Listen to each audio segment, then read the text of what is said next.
His best man's speech destroyed our marriage. He cried real tears at our wedding. That's what makes this so hard to say. Millbrook, Vermont. Population 4,200. One diner, one stoplight. Everyone knows everything. Lisa Ward, school counselor. 8 years building trust with 200 kids in Millbrook Middle School. Emma, I moved the session to Thursday. Your mom's already confirmed. It was an ordinary Tuesday in September. Lisa's third coffee, 7th student meeting of the day. Tony Ward, Lisa's husband, junior marketing manager at a small Burlington firm. Coach of the rec league soccer team. I picked up the good pasta, the kind you actually like. Oh, so now you're a good husband. I've always been a good husband. Ask Marcus, he'll confirm. Marcus Reeves, Tony's best friend since college. Real estate agent. Filed for selectman in September. First time running for anything. Tony and Lisa, the couple everyone roots for. Cheers. That was the wedding toast. June 14th, 18 months ago. Marcus was crying. The room was sobbing. And Lisa had believed every single word of it. Tony, you two should really think about buying. Renting is just throwing money away. We're comfortable for now, Marcus. Lisa's got her school loan still. Sure. No judgment. Marcus had floated that comment 3 times in 4 months. Lisa had noticed. Then on a Thursday in November, the principal called Lisa into his office. Principal Holt, school board chair Sandra Marsh in the corner. Nobody smiling. What do you mean, concerns about my financial judgment? Anonymous tip, a detailed letter, claimed Lisa had borrowed $3,000 from a parent and never repaid it. Also claimed she was emotionally volatile and had a history of erratic behavior under stress. None of that is true. Not one word. But in a town of 4,200, the letter had already reached 7 school board members before the meeting. Administrative leave, pending investigation, effective immediately. Tony, I need you to come home. Lisa, what happened? I'm leaving right now. This is insane. Who even sent that letter? They won't say. Anonymous. So there's nothing I can even fight. There has to be someone who knows something. Lisa was on leave. Their landlord had heard the rumors. Tony spent that weekend going through every email he deleted in the past 6 months. Their landlord, Tom Briggs, knocked on a Friday morning. Tony answered. Briggs said he'd heard some things. Said he wasn't comfortable continuing the lease. You're evicting us based on town gossip? 60 days notice. Non-renewal. No legal recourse in Vermont for this. I feel like I'm being erased from my own life. You're not. I promise you're not. That weekend, Marcus came over with a 6-pack. He asked 3 questions and answered all of them himself. Man, this whole situation, I feel terrible for you both. It came out of nowhere. It doesn't make sense. Small towns, buddy. People talk. You know how it is. Lisa watched Marcus from the kitchen doorway. Something snagged in her chest. He's not surprised. Not even a little. She didn't say anything. Not then. She started writing down every time Marcus mentioned a name before they should have known it. Tony, Marcus mentioned Sandra Marsh by name last week. I mean, half the town knows Sandra. She's on the board. He mentioned her before we knew she was involved. Wait. Say that again? Maybe it's coincidence.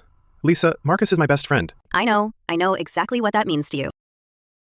Tony pushed back. For 3 days, he argued it wasn't possible. Then he found the draft email, saved in his own Gmail account under the label Marcus Shared.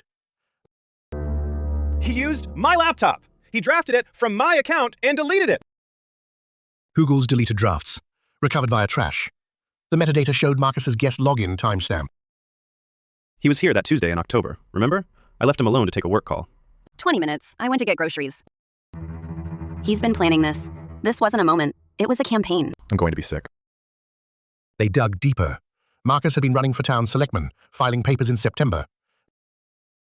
Tony had been his loudest local supporter. Lisa had connections to the school board, the same board that vets town candidates. He needed the board to distrust me before his campaign hearings. If you had influence with the board, you might have raised flags about his past deals. He burned me down before I could be a problem. With the evidence saved and their lease expiring, Lisa and Tony made a decision, and it was not the one Marcus expected. They didn't confront Marcus. They packed 2 months before the lease expired and moved to Boston. Alston apartment, 4th floor walk-up, $1,850 a month. Tony started job hunting the first week.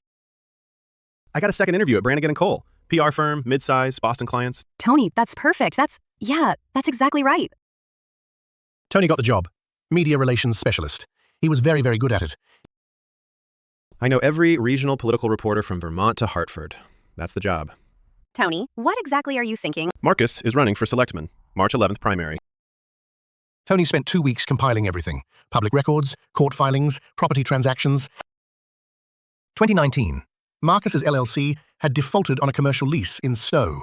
He'd blamed the landlord publicly. 2020. A client filed a complaint with the Vermont Real Estate Commission. Settled out of court for $18,500. All public record. All true. Not one word I'm making up.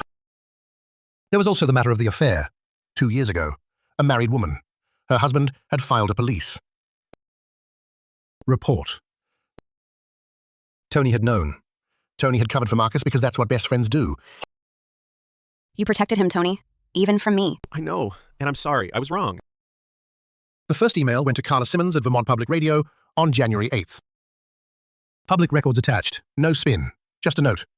Thought this was relevant to your voter guide. I didn't call Marcus. I didn't tip him off. I just waited. January 22nd. The Vermont Valley Courier ran a piece. Selectman candidate has history of business disputes. February 3rd. Vermont Public Radio followed. The LLC default. The commission complaint. Both verified. Tony, I know it's you. Call me back. We can talk about this. The voicemail came on February 5th. Tony listened to it twice, then saved it to a folder labeled Evidence. He didn't call back. February 17th. Tony sent the affair documentation to a second journalist. He waited 12 more days. March 1st. The Snow Mountain Times ran a 900-word feature 10 days before the primary. Tony, they used his full name and named the commission. It's everywhere. Every word in that article is verifiable public record. Marcus called a press conference. His voice cracked twice in the opening statement. These are politically motivated attacks from outside our community. A reporter raised her hand, asked about the $18,500 settlement. Marcus's jaw tightened. That was a private business matter, resolved amicably. The reporter held up the commission document. Read the finding aloud. Marcus stopped talking. This isn't the place for... Video of the press conference hit Facebook by 4 p.m. 2,300 views by midnight in a town of 4,200. I'm watching it. Third time. The same town that evicted us based on his lies is watching him fall apart. March 8th. 3 days before the primary. Marcus withdrew from the race. The statement cited personal and professional considerations. The town did not appear shocked. He burned a school counselor. He burned us. And he did it for a selectman seat he never got.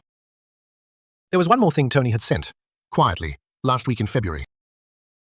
A package to Millbrook School Board Chair Sandra Marsh. The Google Trash recovery, the metadata, the timestamp. And a certified letter from an employment attorney naming the anonymous defamation that cost Lisa her job.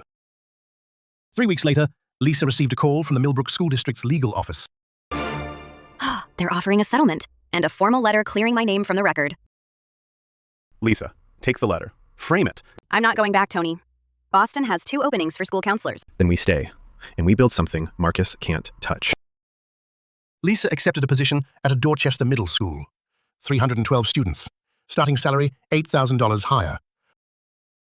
On her first day, she met a 7th grader named Kira, who hadn't spoken to a counselor in 2 years. You don't have to talk today. I'm just here. Kira looked up, and Lisa remembered exactly why she'd become a counselor. Marcus Reeves still lives in Millbrook. His real estate license came up for renewal in April. The Vermont Real Estate Commission, the same one with the 2020 complaint on file, initiated a review. I didn't file that. They found it themselves during the media coverage. Funny how that works. He gave the toast, cried real tears, then spent a year building something designed to erase me. Almost worked. The end.